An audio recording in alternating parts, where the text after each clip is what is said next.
નમસ્કાર મિત્રો, હું આજે તમારી સમક્ષ મારા જિંદગીનો બીજો વિડીયો લઈને આવ્યો છું.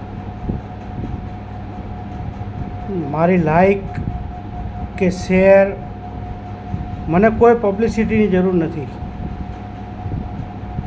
હું ખાલી ઓનલાઈનનો ધંધો કરું છું, પાટીદાર ઓનલાઈન રાધનપુર.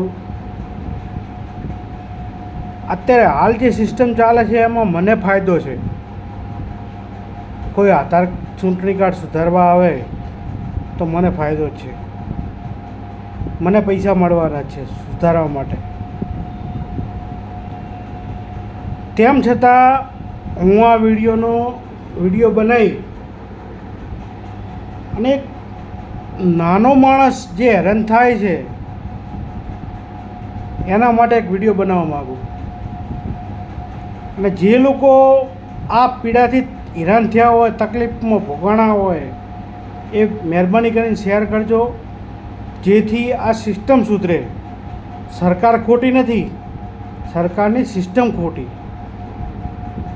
હવે હાલની વાત કરું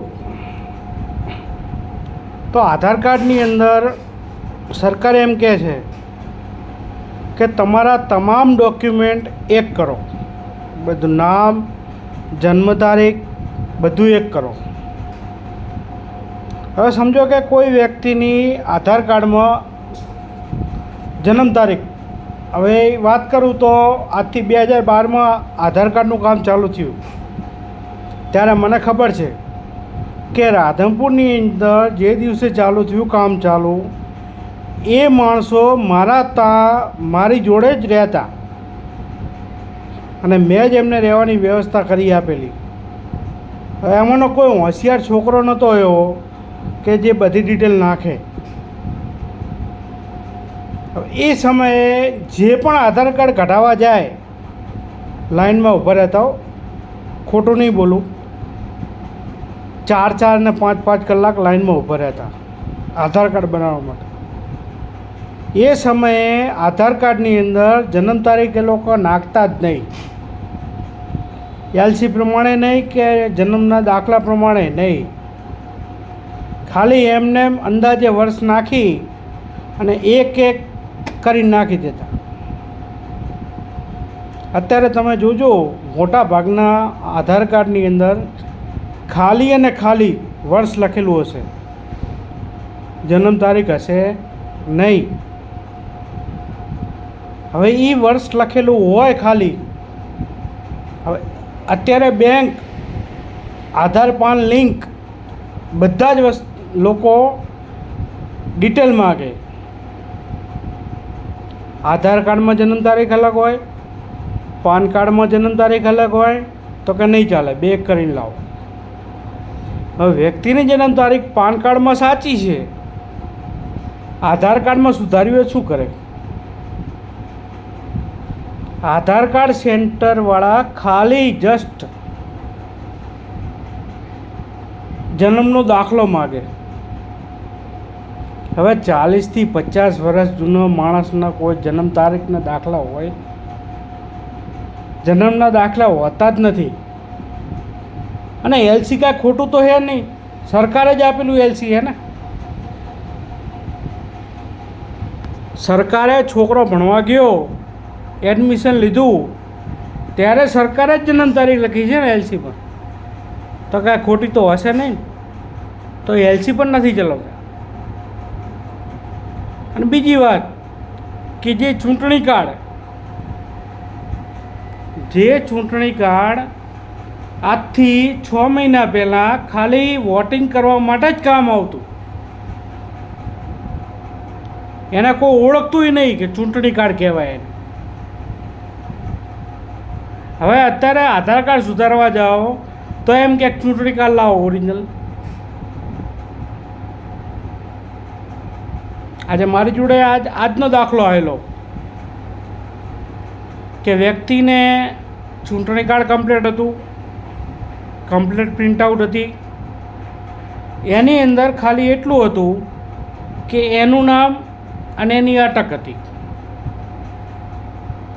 અને નીચે લખેલું હતું પતિનું નામ. સમજો મારી વાતને.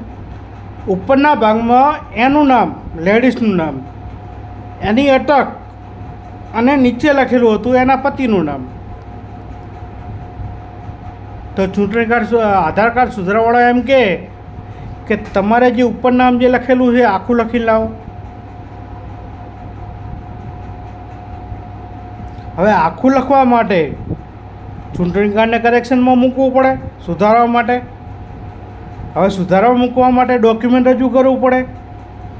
ડોક્યુમેન્ટ રજૂ કરીએ પછી ક્યારે અપ્રુવલ આવે અને ક્યારે એમના ઘરે આવે ત્યારે એ વ્યક્તિ આધાર કાર્ડ સુધારી શકે.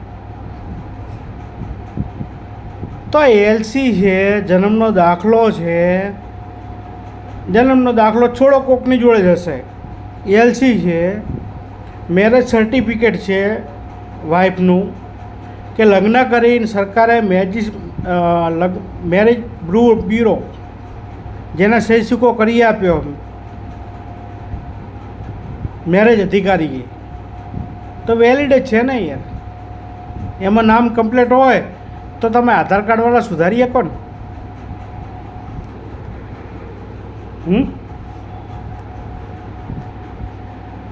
તો પબ્લિકને હું ખોટું નહીં કહેતો, મારો ધંધો બગાડવો રહ્યો પોતે.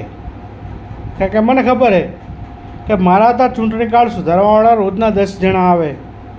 શેના માટે? ખાલી આધાર કાર્ડ સુધારવા માટે. મારો ધંધો બગડશે, મને એનો કોઈ અફસોસ નથી, પણ પબ્લિક હેરાન થાય એવું બંધ કરો ને યાર.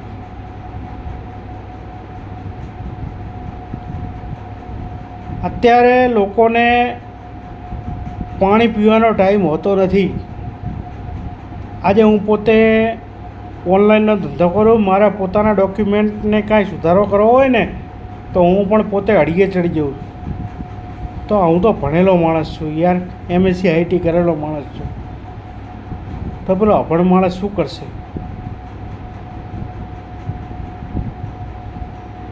તમે ઓપ્શન ના હોય તો એક અધિકારીને ઓથોરિટી આપી દો દરેક તાલુકામાં, દરેક જિલ્લામાં, કે તમારા ડોક્યુમેન્ટ લઈને અધિકારી જોડે જાઓ, એ તમને એક ફોર્મમાં સહી સિક્કા કરી આપે, એનાથી તમારું આધાર કાર્ડ સુધરી જશે. તમારે ડોક્યુમેન્ટ બધા એક જ કરવા છે તો સિસ્ટમ સીધી કરો ને. હું મારી પબ્લિસિટી માટે કે મારા ધંધા માટે કે મારું નામ મેળવવા માટે હું વિડીયો બનાવતો નથી, અને મને વિડીયો બનાવવાનો કોઈ શોખ નથી. હું મારા અનુભવો થયા એના ઉપરથી જ વિડીયો બનાવું છું. આ મારો બીજો વિડીયો જિંદગીનો, બરાબર. બીજો એક પાસપોર્ટ માટે હતો અને બીજો આધાર કાર્ડ માટે છે. જે કરવું હોય તમે ડોક્યુમેન્ટ રજૂ કરવાની સિસ્ટમ બદલો, ગ્રાહકને અનુકૂળ આવે એવી સિસ્ટમ કરો. અને ગ્રાહક જો ડોક્યુમેન્ટ ના હોય તો કોઈ ગ્રામ પંચાયત, તલાટી કે એનો સહી સિક્કો મારીને દાખલો આપે, એના આધારે કરી આપો ને, જેથી બધાના ડોક્યુમેન્ટ એક થાય. હા, હું માનું ઘણા ખોટું કરે, આજે હું પણ ખોટું કરી શકીશ. લાવો આધાર કાર્ડ ગમે એનું, મારી દુકાન આવો, અંગૂઠો મેલીને તમને નામ બદલી આલો અને પ્રિન્ટ કાઢી આપું ખોટી રીતે, સરકારી નહીં. અને આધાર કાર્ડની પ્રિન્ટ ટેબલ ઉપર મૂકો, ઘટી કોઈ એમ કે આ ડુપ્લિકેટ છે. જો પ્રાઇવેટવાળા કરી શકતા હોય